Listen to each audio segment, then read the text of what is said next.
मुद्दा देख रहे हैं आप, आपके साथ मैं हूं अर्पिता आर्या। शुरुआत किसानों के आंदोलन से जुड़ी। किसानों की सरकार के साथ आज 11वें दौर की बैठक है। सरकार के साथ बैठक के लिए किसान दिल्ली के विज्ञान भवन पहुंच गए हैं। सिंघू बॉर्डर से 2 बसों में सवार होकर ये निकले। रवाना होने से पहले किसान नेताओं ने साफ किया कि तीनों कृषि सुधार कानून सरकार को वापस लेने होंगे। इसके अलावा कोई प्रस्ताव नहीं माना जाएगा। साफ है किसान अपनी जिद छोड़ने के लिए तैयार नहीं है। सवाल ये कि जब सरकार इनकी बातें मानने को तैयार है तो किसान बार बार इनकार क्यों कर रहे हैं?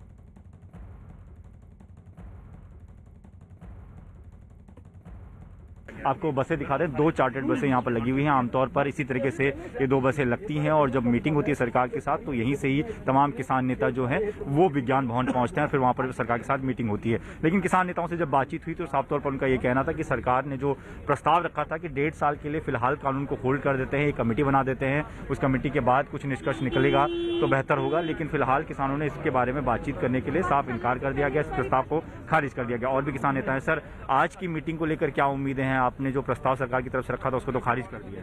ਉਹ ਖਰਚ ਕਰਦੀ ਹੁਣ ਦੇਖਦੇ ਆ ਸਰਕਾਰ ਕੀ ਕਰਦੀ ਹੈ। ਇਹ ਤਾਂ ਰੱਦ ਹੀ ਕਰਨਾ, ਸਰਕਾਰ ਨੂੰ ਰੱਦ ਕਰੇ ਸਰਕਾਰ ਤੇ ਲੋਕਾਂ ਨੂੰ ਫ੍ਰੀ ਕਰੇ, ਲੋਕ ਘਰੋਂ ਘਰੀ ਜਾਣ। ਹੁਣ ਵੈਸੇ ਸਰਕਾਰ ਨੂੰ ਇਹ ਨਿਬੇੜ ਦੇਣਾ ਚਾਹੀਦਾ, ਕੰਮ ਰੱਦ ਕਰ ਦੇਣੇ ਚਾਹੀਦੇ ਨੇ। ਲੋਕਾਂ ਦੀਆਂ ਭਾਵਨਾਵਾਂ ਇੱਥੇ ਜੁੜ ਗਈਆਂ ਨੇ ਵੀ ਰੱਦ ਕਰਾਉਣ ਤੋਂ ਥੱਲੇ ਨਹੀਂ ਗੱਲ ਬਣਨੀ ਕੋਈ। ਇਸ ਕਰਕੇ ਸਰਕਾਰ ਨੂੰ ਹੁਣ ਰੱਦ ਕਰ ਦੇਣਾ ਚਾਹੀਦਾ। ਸਰਕਾਰ ਦੀਆਂ ਬਹੁਤ ਵੱਡੀਆਂ ਜ਼ਿੰਮੇਵਾਰੀਆਂ ਨੇ, ਸਾਡੀਆਂ ਵੀ ਜ਼ਿੰਮੇਵਾਰੀਆਂ ਨੇ, ਅਸੀਂ ਵੀ ਆਪਣੀਆਂ ਦੇਖ ਰਹੇ ਹਾਂ। ਇਹ ਸਰਕਾਰ ਨੂੰ ਇਹ ਆਪਣੀ ਜ਼ਿੰਮੇਵਾਰੀ ਸਮਝਦਾ ਹਾਂ ਇਹ ਕਾਨੂੰਨ ਰੱਦ ਕਰਕੇ ਬਾਅਦ ਤੱਕ ਨਵੇਂ ਕਾਨੂੰਨ ਬਣਾਏ ਜਾ ਸਕਦੇ ਨੇ। तो कुल मिलाकर देखिए ये आज बातचीत एक बार फिर से किसानों और सरकार के बीच होने वाली है। लेकिन इससे पहले यानी 10वें दौर की जो बातचीत हुई थी, सरकार ने दरअसल एक प्रस्ताव रखा था कि अगर आप चाहें तो 1.5 साल तक के लिए कानून को होल्ड पर रखा जा सकता है और बातचीत का रास्ता खुला रहेगा, और चाहे तो इसकी गारंटी भी सरकार देने को तैयार थी। लेकिन इस प्रस्ताव को कल देर शाम तक आते आते किसानों ने स्वीकार करने से मना कर दिया और आज वो पहुंचे हैं बातचीत के लिए। कुछ खास सहयोगी देखिए साथ हैं। सिंघू बॉर्डर से दीपक रावत हमारे साथ हैं, गाजीपुर बॉर्डर से दीपक बिष्ट साथ हैं और विज्ञान भवन से अनुराग ढांडा। विज्ञान भवन वो जगह जहां पर सरकार और किसान आज मुलाकात करने वाले हैं, बातचीत करने वाले हैं। अनुराग, क्या सिलसिला किसानों के पहुंचने का शुरू हो गया? देखिए, बिल्कुल पहले मैं आपको तस्वीरों में दिखा दूं कि किस तरीके से जो बसें हैं सिंघू बॉर्डर से जो चली थी वो यहाँ पर पहुंच चुकी हैं। सारे फार्मर लीडर्स यहाँ पर पहुंच गए हैं और अब से कुछ ही देर बाद अंदर मीटिंग शुरू होने वाली है जिसमें केंद्रीय मंत्री मौजूद होंगे, तमाम किसान संगठनों के प्रतिनिधि मौजूद होंगे। और कल अचानक ऐसा क्या हुआ कि जो उम्मीद नजर आ रही थी वो वापस टकराव में बदल गई, इस पर बात करने के लिए हमारे साथ चौधरी हरपाल सिंह जो किसान नेता हैं वो भी मौजूद हैं। इनसे अंदर मीटिंग में जाने से पहले कमेंट जरूर ले लें। चौधरी साहब, कल तक तो ये उम्मीद नजर आ रही थी कि बस लगभग सुलझ गया मामला, पॉजिटिव हो रहा है सब कुछ, ये फिर से टकराव के रास्ते पर कैसे आ गए? नहीं, कल भी उम्मीद नहीं थी। हाँ। ये एक नैरेटिव बनाया गया, कल उम्मीद हो गई है। हाँ। देखो, पहले से हमने क्लियर कर दिया। नहीं, लेकिन मीटिंग में भी कई लोगों की राय तो थी इस पक्ष में कि सुलझा लेना चाहिए। ऐसी कोई राय नहीं थी, राय सिर्फ ये थी कि जो प्रस्ताव दिया बात कर लेते बैठ के। हाँ। तो कल बहुत डिस्कशन हुआ। हाँ। 10 बजे तक डिस्कशन हुआ। हाँ। और एक राय सबकी बनकर आई। हाँ। कि नहीं, रिफिल नहीं, हम रिफिल चाहते हैं, ये होल्ड नहीं। होल्ड क्या आ जाएगा? मान लो कोई तलवार मेरी गर्दन पर लटका दो, कहीं लटक रही है, 1 साल लटका दी हमने, आप जब भी जरूरत करोगे चला देंगे। तो ये तो इस तरह वाली बात हो गई। तो अब ये माने कि 26 जनवरी को जो ये आप बहुत बड़ी संख्या में आप लोग प्रदर्शन करने वाले हैं दिल्ली में, पुलिस कह रही है मैनेज नहीं हो पाएगी वो चीज, तो एक टकराव निश्चित, अब ये मान लें इसके बीच में कोई समाधान नहीं निकल पाएगा। टकराव तो होगा ही नहीं। हम परेड करेंगे, शांतिपूर्वक करेंगे। 50 दिन हम तो बैठे हैं, 2 महीने हो गए हैं, 50 लाख लोग बैठे हैं, हमने कहीं खरोच किसी की नहीं आई। हम शांतिपूर्वक करेंगे। ये जो फौज में, ये जो पुलिस में है, हमारी बेटी है ये, हम क्यों चाहेंगे अपनी बेटी टकराना? कोई भी कैजुअलिटी होगी, या तो इनकी विधवा होगी या हमारी विधवा होगी, माँ हो या बहन हो, हम क्यों चाहेंगे अपनी भाई टकराना? बताओ। तो किसान टकराव नहीं चाहते लेकिन अपनी बात पर अड़े हुए हैं। एक आखिरी बस मैं आपसे सवाल पूछना चाहता हूं कि कल क्या कुछ लोगों की ऐसी राय थी जब शुरू हुई मीटिंग कि सरकार के प्रस्ताव को कुछ फेरबदल के साथ मान लेना चाहिए, इस अब सुलझा लेना चाहिए? ये सरकार की नीयत का बड़ा सवाल आ रहा है। हाँ। क्योंकि सरकारी नीयत ये है इसकी, विश्वास कौन करे इस बात का? इन्होंने 2014 के चुनाव में अपने मैनिफेस्टो दिया था कि हम स्वामीनाथन कमेटी के आधार पर C2+ के आधार पर, मतलब आप लोगों को सरकार की बात पर यकीन नहीं हुआ? नहीं, सरकार की बात में यकीन हो नहीं सकता अभी।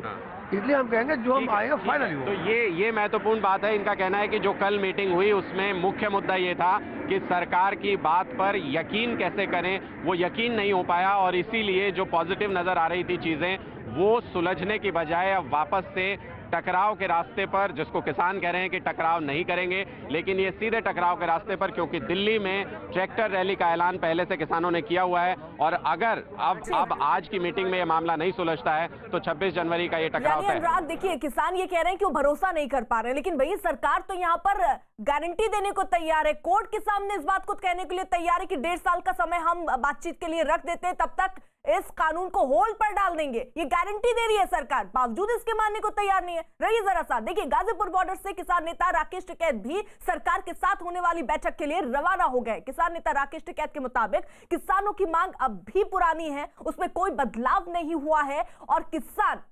किसान बजट देखकर ही घर जाएंगे, यानी लड़ाई अभी लंबी चलेगी।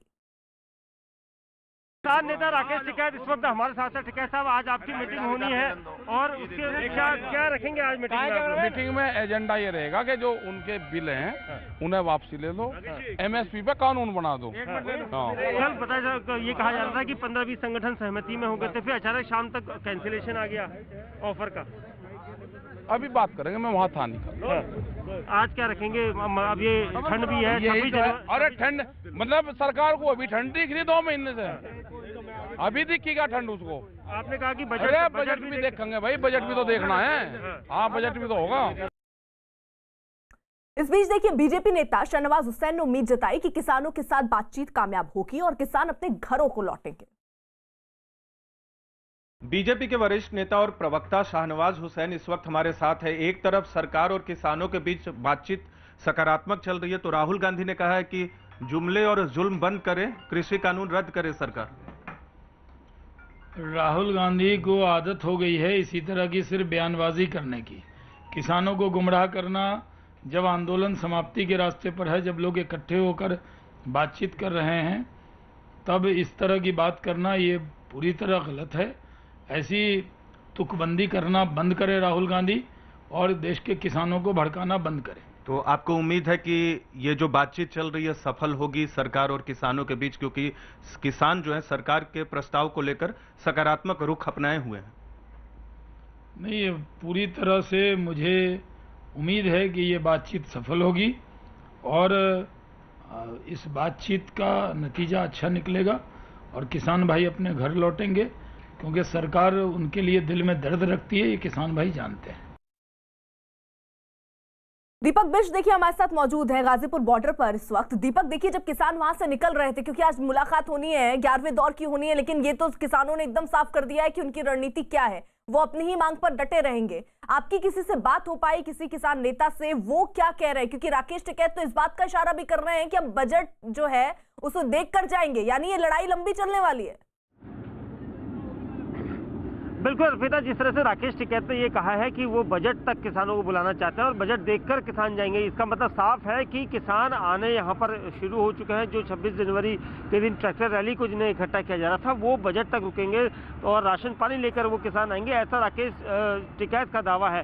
और जिस तरह से सरकार से बातचीत को लेकर, विफलता को लेकर हमने उनसे सवाल पूछा, तो उनका यही कहना था कि सभी संगठनों ने एकमत होकर एक राय दी है और सरकार ने जो उन्हें ऑफर दिया था उस ऑफर को उन्होंने नकार दिया है और इसको लेकर जब तक तीनों कानून वापस नहीं लिए जाते और आपको देखिए कृषि मंत्री भी बातचीत, क्योंकि आज 11वें दौर की होनी है, इसके लिए देखिए पहुंच चुके हैं और उन्होंने एक बार फिर से ये उम्मीद जताई है कि कुछ ना कुछ हल निकलेगा। और इससे पहले उन्होंने अमित शाह से मुलाकात भी की थी और आगे की सरकार की क्या रणनीति रहने वाली है उस पर यहाँ पर बातचीत हुई। लेकिन सरकार ने यहाँ 3 कदम पीछे लेते हुए दरअसल एक प्रस्ताव रखा था किसानों के सामने कि आप समाधान खोजिए, हम कानून को 1.5 साल तक स्थगित कर सकते हैं, रोक सकते हैं, होल्ड पर डाल सकते हैं। लेकिन किसानों ने इस पर सहमति नहीं जताई है। लेकिन किसान नेता देखिए पहुंचे जरूर हैं और अब से थोड़ी देर में ये जो बैठक है वो शुरू हो जाएगी।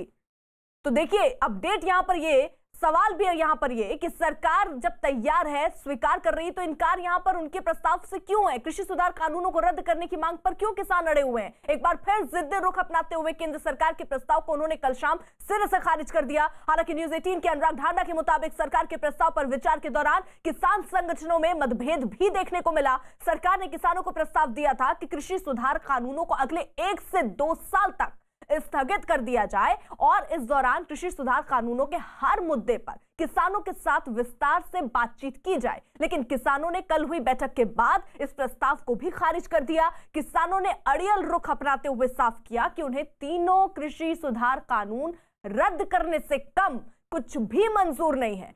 आज किसानों और केंद्र सरकार के बीच 11वें दौर की बातचीत होनी है, जिसके लिए किसान पहुंच गए हैं, लेकिन अब इस बैठक में किसी सम्मानजनक हल के आसार कम ही दिख रहे हैं। दीपक, देखिए दीपक रावत, यहां सवाल तो यह भी है कि आखिरकार स्टैंड ये बदला क्यों? क्योंकि कल ये भी खबरें आ रही थी कि कुछ किसान संगठन इस बात पर सहमत हैं, जो सरकार ने प्रस्ताव दिया था, ये भी जानकारी मिल रही थी कि उसमें कुछ चीजें वो ऐड कर सकते हैं, जैसे 3 साल इस कानून को अभी रोका जाए, साथ ही साथ कुछ और उनकी मांगे थी जो वो रखवाना चाह रहे थे। ये बात पलटी कहां पर? जी, साफ तौर पर जब पिछली मीटिंग थी सरकार के साथ, तो जब किसान नेता निकले थे उस दौरान भी साफ तौर पर किसान नेताओं ने ये कहा था कि अच्छा प्रस्ताव है, पहली बार ऐसा प्रस्ताव रखा है जिस पर विचार किया जा सकता है। ये बड़े बड़े तमाम नेताओं ने कहा था। कल भी मीटिंग से पहले तक तमाम नेता ये कह रहे थे कि इस प्रस्ताव पर चर्चा कर रहे हैं, शायद कोई बात बन सकती है, कोई वैकल्पिक रास्ता निकल सकता है। लेकिन मीटिंग काफी देर तक चली, देर शाम तक चली। उसके बाद जो नेता निकल कर बाहर आए, पहले तो उनमें भी कंफ्यूजन था, कुछ कह रहे थे मीटिंग खत्म हो गई है और प्रेस नोट जारी कर दिया, कुछ कह रहे कि मीटिंग चल रही है। थोड़ी देर बाद तमाम नेता बाहर आए, उसमें से सबने ये कहा कि अब एकजुट कर ये राय बनी है कि अब जो प्रस्ताव सरकार ने रखा है उसे सिरे तौर पर खारिज करते हैं और हाँ या ना में ही जवाब सुनेंगे, उसके अलावा कोई जवाब नहीं होगा। लेकिन आज की मीटिंग इसलिए भी इंपॉर्टेंट है अर्पिता, क्योंकि सिर्फ सरकार ये नहीं चाहेगी कि आंदोलन खत्म कर लिया जाए, सरकार ये भी चाहती है कि जो ट्रैक्टर रैली है 26 जनवरी को किसान करने जा रहे हैं वो काफी नजदीक है। ऐसे में उसको लेकर किसानों से कोई बातचीत बन पाए, कोई रास्ता निकल पाए, उनको समझाया जाए कि आप दिल्ली में ये मत कीजिए, दिल्ली के बाहर आपको रास्ते दे रहे हैं, दिल्ली के बाहर आपको जगह दे रहे हैं, वहां कीजिए। तो इसको लेकर भी आज जो चर्चा होनी है वो काफी अहम होगी, जिस पर सबकी नजर है। ठीक है, रही जरा सा देखिए, कृषि सुधार कानूनों पर किसानों को ना तो सरकार का कोई प्रस्ताव मंजूर है और ना ही किसान 26 जनवरी को ट्रैक्टर रैली को स्थगित करने को तैयार है। दिल्ली पुलिस ने गणतंत्र दिवस समारोह को देखते हुए 26 जनवरी को दिल्ली में ट्रैक्टर रैली की इजाजत देने से इनकार कर दिया, लेकिन जिद पर अड़े किसानों ने भी ये साफ कर दिया कि उनकी रैली तय समय पर ही निकलेगी। गुरुवार को इस मुद्दे पर किसान संगठनों के साथ दिल्ली, हरियाणा और यूपी पुलिस के अधिकारियों की एक लंबी बातचीत हुई, लेकिन इस बैठक में कोई नतीजा नहीं निकल सका। योगेंद्र यादव ने फिर दोहराया कि ट्रैक्टर रैली किसी भी हाल में रद्द नहीं होगी और ये रैली दिल्ली के रिंग रोड पर निकाली जाएगी। ट्रैक्टर रैली को लेकर दिल्ली पुलिस और किसानों के साथ बातचीत होगी और जानकारी तो ये भी कि ये बातचीत आज होने वाली किसानों और सरकार की मीटिंग के बाद हो सकती है। मीटिंग विज्ञान भवन में होगी या अलीपुर के पास कल वाले रिजॉर्ट में होगी, ये अभी पता नहीं है। देखो, हमारा तो पहले दिन से एजेंडा है दिल्ली चलो, और 1 महीना पहले हमने क्लियर कर दिया था भी गणतंत्र परेड होगी किसानों की। हमारी गणतंत्र परेड है, ना कि रैली है, दोनों में अंतर है। हम उस दिन एक नया माहौल दिखाना चाहते हैं पूरे भारत देश को। हमारा कल्चर एग्रीकल्चर है, मॉडर्न युग आ गया। पहले ट्रैक्टर थे हीटर वाले, उसके बाद आए दूसरे वाले, आजकल पावर स्टीयरिंग है, आजकल एसी वाले ही है, ताकि जो सरकार आरोप भी लगाती नहीं तो बड़े किसान है एसी वाले ट्रैक्टर है। अरे भाई, अगर आप एसी कार में घूम सकते हो, क्या हम एसी ट्रैक्टर नहीं चला सकते? अनुराग, देखिए सवाल तो यही है कि सरकार जब अपने 3 कदम पीछे ले रही है तो किसान 1 कदम भी पीछे लेने को तैयार क्यों नहीं है? क्यों नहीं वो चर्चा में शामिल हो रहे हैं? क्योंकि देखिए, कमेटी जो सुप्रीम कोर्ट की तरफ से बनाई गई उस पर भी वो चर्चा करने को तैयार नहीं है। आज इस मुलाकात का क्या मायने, जब अगर सरकार ने पहले प्रस्ताव रखा, आपने उसको स्वीकार नहीं किया और आज भी आप इसी सोच के साथ पहुंचे कि कुछ देखिए समाधान निकलने नहीं वाला है। देखिए, बिल्कुल अभी भी जो आधिकारिक बयान जारी किया गया किसानों की तरफ से, वो कहा गया है कि सर्वसम्मति से ये तय हुआ है कि सब कानूनों को वापस लेना होगा, यही हमारी मांग है, इस पर अड़े हुए हैं। लेकिन पहले के और अब के रुख में मैं जो सूत्रों के हवाले से हमारे पास जानकारी है, काफी बदलाव है। पहले सारे किसान संगठन ये कह रहे थे कि तीनों कानूनों को वापस लेना है, लेकिन सरकार के पिछले प्रस्ताव के बाद इस सोच में काफी कुछ बदलाव आया है। हालांकि कल भी देखें तो बहुमत की राय के साथ कल ये फैसला हुआ कि तीनों कानूनों को वापस लेने की मांग दोहराएंगे और सरकार के प्रस्ताव को रिजेक्ट करेंगे। लेकिन कल जब मीटिंग हुई थी किसानों की, उसके अंदर कई किसान संगठनों ने इस राय का भी पक्ष लिया था कि अब जब अगर सरकार इस समय को बढ़ा देती है, 2 साल से 3 साल कर देती है रोक लगाने के समय को, तो फिर इस सरकार का कार्यकाल ही खत्म हो जाएगा और ऐसे किसी समझौते पर हमको मान जाना चाहिए। इस तरीके की राय भी बहुत से किसान संगठनों ने कल रखी थी, लेकिन उनके नंबर्स जो अपोजिट राय है उससे कम थे, इसलिए कल राय के आधार पर फैसला हुआ और उसी को बाहर सार्वजनिक फैसले के तौर पर बताया गया, सर्वसम्मति के फैसले के तौर पर बताया गया।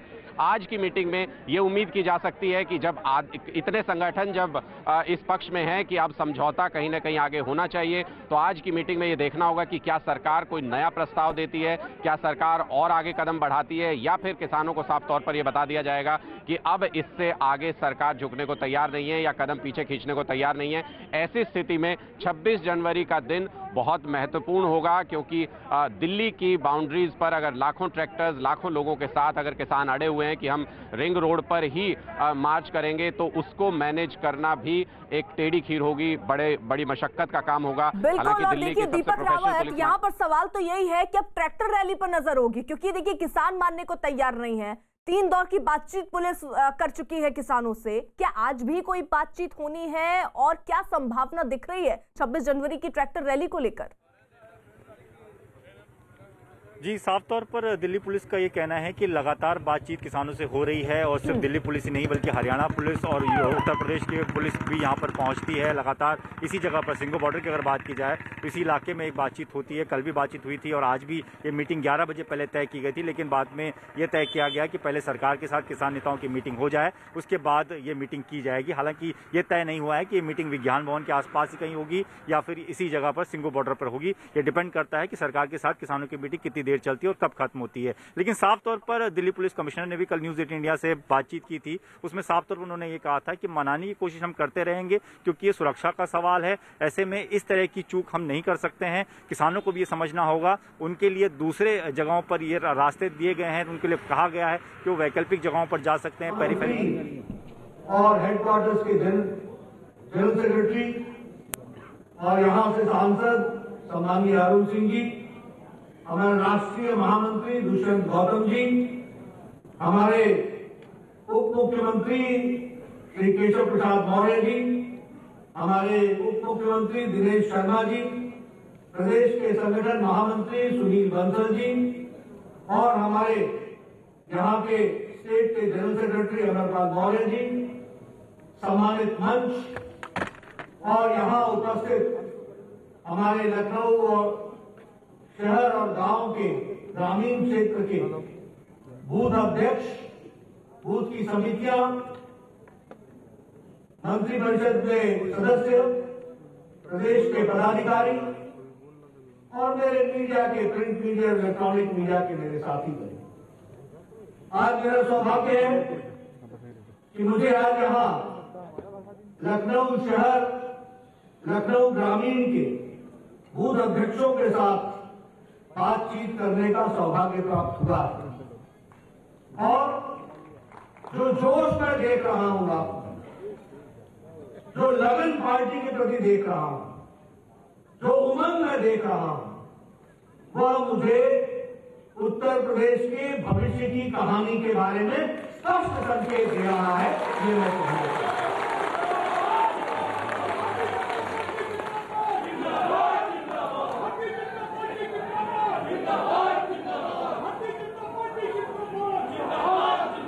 मित्रों, इच्छा हम सब लोग रखते हैं और उसके लिए हम कोई ना कोई माध्यम भी ढूंढते हैं और माध्यम होती है राजनीतिक दल। देश में लगभग 1500 पार्टियां हैं, 1500 राजनीतिक दल हैं। कुछ उसमें से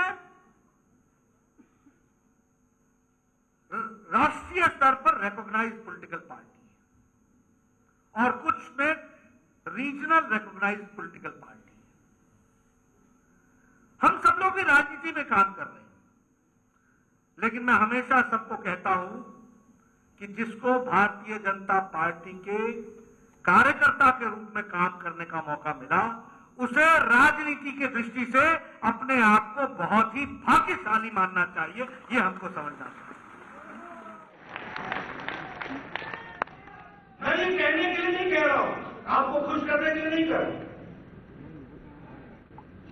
कन्वर्ट लेह लद्दाख से, जम्मू कश्मीर से लेकर के नीचे केरला तक,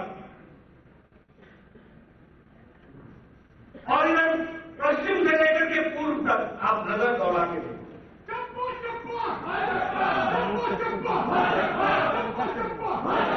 हर जगह आप देखेंगे, चाहे वो राष्ट्रीय पार्टियां हैं, चाहे वो रीजनल पार्टी, सभी पार्टियां परिवारवाद के घेरे में आई हैं। कोई पार्टी नहीं बची है। पिता अपना बैटन बेटे को ही दे के जाएगा, बाकी सब जितने हैं झंडा लेके दौड़े। ये भारतीय जनता पार्टी ही एकमात्र पार्टी है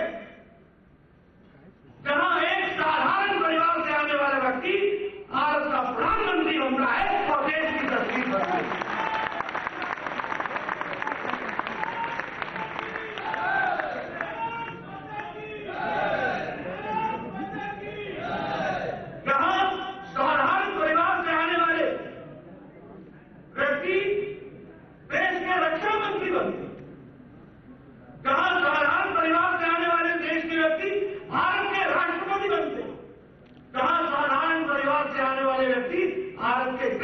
बनते हैं और जहां साधारण परिवार से आने वाले लोग में से उत्तर प्रदेश के मुख्यमंत्री योगी आदित्यनाथ बनते हैं।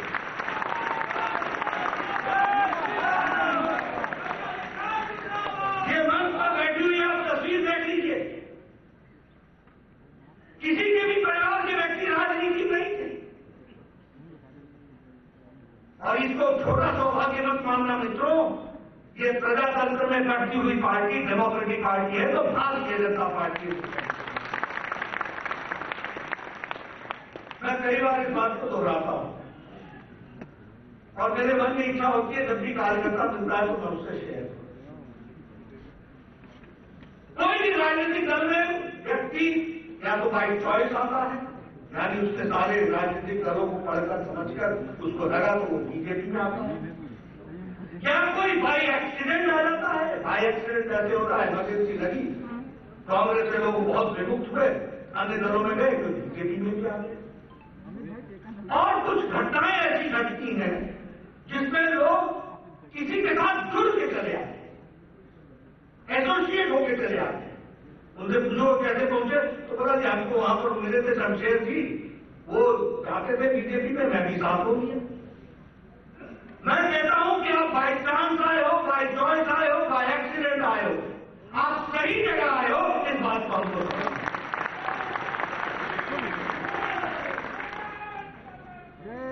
मैं अपने यूनिवर्सिटी के दिनों की बात सुनाऊं, बार बार मन की इच्छा होती है। 80 का दशक था, बीजेपी का जन्म हुआ था, जनसंघ से हम बीजेपी में आए थे, जनता पार्टी होती। मैं उस समय विद्यार्थी में काम करता था, विद्यार्थी परिषद में काम करता था। उस समय कांग्रेस का बोलबाला हम विचार के लिए लड़ रहे थे, दूर दूर तक सफलता दिखने को नहीं दिखती। तो हमको लोग हमारे साथी बोलते थे, Nadda you are a good person but in a wrong party. तो मैं उनसे पूछता था, but I am in right ideology, मैं सही विचारधारा के साथ। तो वो कहते थे what will you do with ideology. तो मैं कहता था कि ideology is the only reason which brings changes, वही परिवर्तन लाता है। और इसलिए हमको परिवर्तन लाना है तो आइडियोलॉजी के साथ चलना चाहिए। तो बोलते थे, हमको बोलते थे कांग्रेस के लोग, Nadda you don't know politics, politics is power, without power nothing. आज जब वो मुझे मिलते हैं तो मेरे साथ ही, तो मैं उनसे पूछता हूं, डू यू नो पॉलिटिक्स?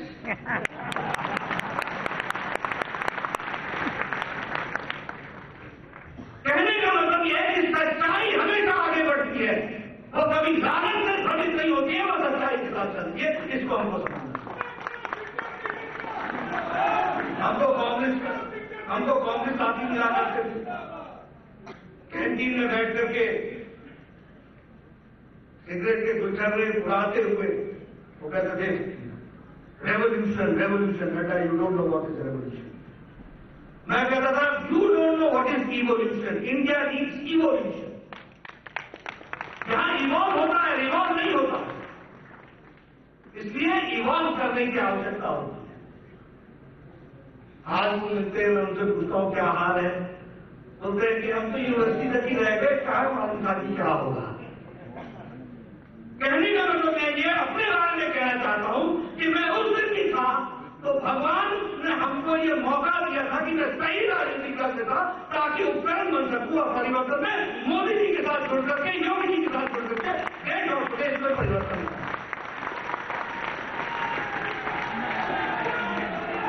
इसलिए मित्रों, मैं आप लोगों को सबको बधाई देना चाहता हूं कि ये ताकत, ये बूथ अध्यक्षों के संख्या 2 दिन के सूचना पर, 1 दिन की सूचना पर, 1 दिन की सूचना पर, ये संख्या, ये ताकत, मित्रों ये ताकत अमूल्य है और यही ताकत हमारे को परिवर्तन लाने में योजना तरीके से करने के लिए ताकत बनता है। हमसे लोग पूछते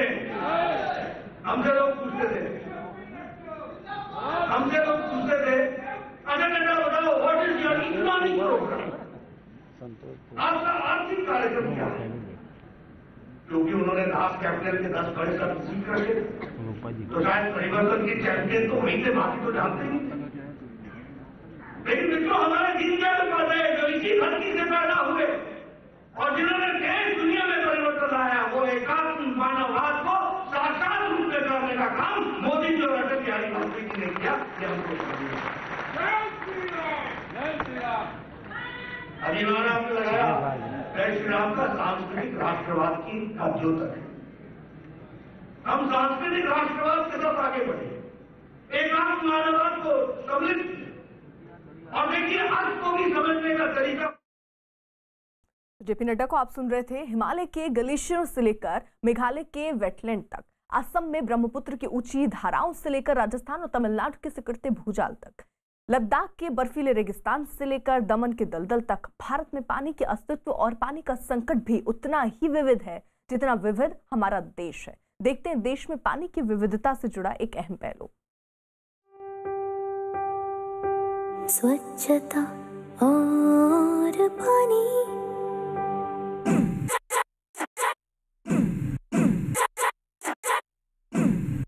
सोचो तो क्यों है आज सहमा सहमा पानी, ये चुपचाप पानी क्यों?